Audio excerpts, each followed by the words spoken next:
Hello दोस्तों, welcome to our YouTube channel. दोस्तों आज अपन कुछ ऐसी चीज़ों के बारे में बात करेंगे जिनका होना अपन को पता है लेकिन उनके पीछे का रीज़न अपन को नहीं पता। जैसे कि 1/0 is not equal to infinite है, ठीक है। 1/0 is not 1/0 is equal to not defined है। और नॉट डिफाइंड और अनडिफाइंड में अंतर क्या होता है आज अपन इस वीडियो में जानने वाले हैं।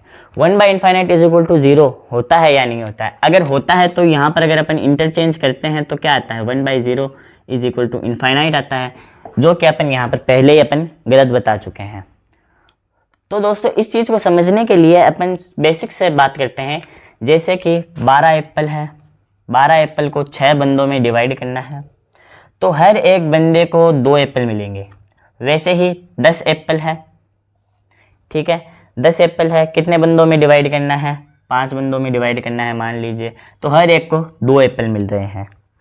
तो वैसे ही अगर अपन यहाँ पर देखें कि एक एप्पल है, 0 बंदों में डिवाइड करना है, एक एप्पल है 0 बंदों में डिवाइड करना है, तो मतलब बिल्कुल ही सेंसलेस बात होगी कि एक एप्पल को 0 बंदों में डिवाइड करना है और अपने पास प्राप्त क्या हो रहा है? अपने पास प्राप्त हो रहा है यहाँ अगर अपन मान लेते हैं कि यहाँ पर नॉट इक्वल टू की जगह इक्वल टू होता है इनफाइनाइट, तो कैसे पॉसिबल होता कि एक एप्पल को 0 बंदों में बांट रहे हैं तो इनफाइनाइट एप्पल है जो एक बंदे को मिल रहा है? कैसे? हो ही नहीं सकता, ठीक है।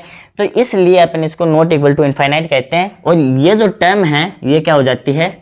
नॉट डिफाइंड हो जाती है, नॉट डिफाइंड हो जाती है। क्यों? क्योंकि इसे अपन डिफाइंड ही नहीं कर सकते हैं कि एक एप्पल है 0 बंदों में बांटना है, तो कैसे बांटेंगे? ये तो नॉट डिफाइंड हो गया ना। अब अपन देखते हैं नॉट डिफाइंड और अनडिफाइंड क्या एक ही चीज़ है? नहीं, नॉट डिफाइंड और अनडिफाइंड अलग अलग चीज़ें होती है। नॉट डिफाइंड कब यूज़ करते हैं? जब अपन पूरी टर्म ही डिफाइंड ना हो, पूरी टर्म ही डिफाइंड ना हो, तब अपन नॉट डिफाइंड का यूज़ करते हैं। अनडिफाइंड का यूज़ कब करते हैं? जब मान लीजिए ये एक टर्म है, ये टर्म किसी वैल्यू के लिए क्या हो, किसी वैल्यू पर नॉट डिफाइंड हो, तो उस वैल्यू पर उसको अनडिफाइंड बोलेंगे। जैसे कि ये यहाँ पर अगर अपन 0 रख दें तो ये क्या हो रहा है? नॉट डिफाइंड हो रहा है। तो ये 0 पर नॉट डिफाइंड हो रहा है तो इसको अपन क्या कहेंगे कि ये टर्म 0 पर क्या हो रही है? अनडिफाइंड है। ये टर्म 0 पर क्या है? अनडिफाइंड है। मतलब किसी टर्म के लिए, पर्टिकुलर टर्म के लिए बोलेंगे तब अपन क्या बोलेंगे? अनडिफाइंड बोलेंगे। और अगर अपन पूरी की बात कर रहे हैं तो वो क्या हो जाएगा? नॉट डिफाइंड हो जाएगा।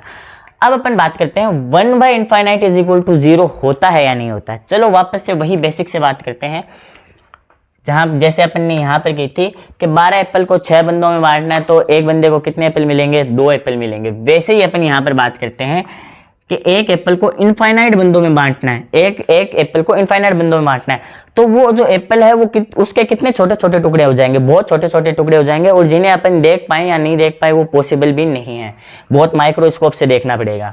तो यहाँ पर अगर अपन देखते हैं कि एक एप्पल को इनफाइनाइट बंदों में बांटते हैं तो उसके बहुत ज्यादा छोटे छोटे टुकड़े हो जाएंगे, तो अपन उसको क्या लिख देते हैं कि 0 के बराबर लिख देते हैं, क्योंकि वो बहुत छोटे छोटे हो जाते हैं, इसलिए अपन उसको 0 के इक्वल करते हैं। लेकिन एक बात का ध्यान रखना कि ये एग्जैक्ट 0 नहीं होता है, ये टेंडिंग टू 0 होता है। तो इसको अपन कई बार 1/इनफाइनाइट को 0 लिख देते हैं, लेकिन ये एग्जैक्ट 0 कभी भी नहीं होता है, एग्जैक्ट 0 कभी भी नहीं होता, ये टेंडिंग टू 0 होता है।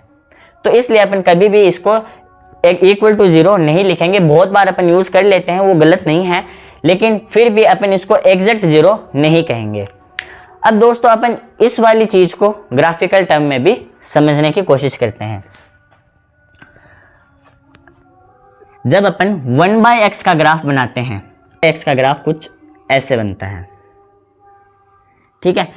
अब अपन 1/x के ग्राफ को अगर अपन ध्यान से देखें तो यहां पर देखिए कि 0 पर यहाँ पर आपको कोई ग्राफ प्राप्त ही नहीं हो रहा है। 0 पर आपको कोई ग्राफ का जो पार्ट है वो प्राप्त ही नहीं हो रहा है, 0 पर कोई वैल्यू मिल ही नहीं रही है। क्योंकि 0 पर अगर अपन यहाँ पर देखें तो ये माइनस इनफाइनाइट की तरफ जा रहा है, 0 पर अगर अपन ऊपर की तरफ देखें तो ये प्लस इनफाइनाइट की तरफ जा रहा है। तो अगर अपन यहाँ पर देखें तो लेफ्ट हैंड लिमिट और राइट हैंड लिमिट दोनों बराबर नहीं है, एक प्लस इनफाइनाइट है और एक माइनस इनफाइनाइट है। इसलिए अपन जिनको लिमिट का पता है तो इसलिए अपन इसको क्या लिखते हैं? 1/x को क्या लिखते हैं? जब अपन लिमिट लगाते हैं x टेंड्स टू 0 के, जब अपन इस पर लिमिट लगाते हैं तो अपन एक चीज प्राप्त करते हैं जिसे कहते हैं DNE, यानी कि डज नॉट एग्जिस्ट। तो जिन को लिमिट के बारे में पता है वो इस ग्राफ के मेथड से इसको समझ सकते हैं। तो दोस्तों मैं उम्मीद करता हूं अगर आपको भी इन सारी चीज़ों में डाउट था तो वो सारा डाउट आपका क्लियर हो गया होगा। अगर आपको फिर भी कोई डाउट है तो आप मेरे को कमेंट सेक्शन में ज़रूर बताएं, मैं उन्हें क्लियर करने की पूरी कोशिश करूँगा। दोस्तों मैं उम्मीद करता हूँ हमारा आज का वीडियो आपको पसंद आया होगा।